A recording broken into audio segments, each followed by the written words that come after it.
You're watching Metakin News with your host, Darien.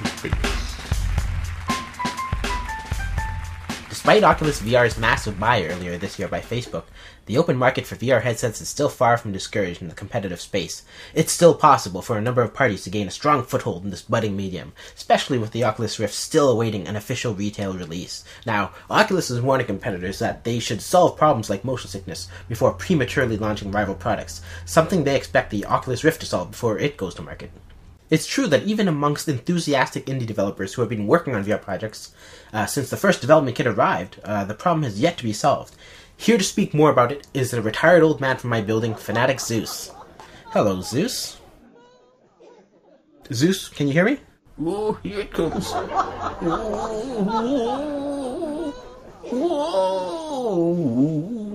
Zeus, are you okay? Yes, I was just going down a roller coaster just now. Oh boy, that never gets old. Zeus, do you have any comment on the issues of motion sickness as it relates to VR? Of course. I've been using the Oculus Rift ever since my grandson embarrassed me on a YouTube video. It's gotten so many hits, the video has more arthritis than my kneecaps. Yeah, I used to get sick a lot earlier on, but over time I've gotten used to it. Every now and then there's still a... Zeus, are you alright? Oh yes, I'm fine. I just came around for another drop. As I was saying, every now and then there's still a game that triggers some nausea, but most of the time that's just because so many games are trying vastly different things.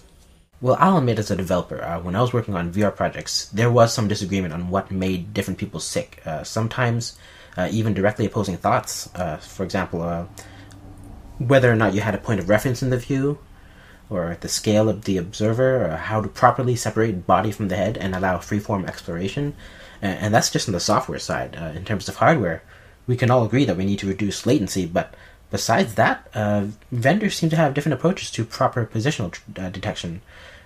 Cameras seem to be the way to go here, but there are some who are bothered by this from a privacy standpoint. We have issues where your house can be mapped with Wi-Fi, or where sound can even be derived from muted video simply by analyzing vibrations in objects' movements. Zeus, what are your thoughts on this? Please, Darien, I'm an old man. I could care less about my privacy. Besides, the Oculus Rift's second development kit primarily uses an infrared camera that requires a little work to get an image out of. Other headsets like the Vervana have cameras on the actual headset, not resting on a table looking at you. So, as long as you don't live in a house of mirrors or look straight down when you're watching VR porn, nobody can see what you're really using the Rift for. Oh my god. Oh. You're not really using a roller coaster app, are you? Yeah. Fanatic Zeus, everyone. And until next time, this is Darien signing off.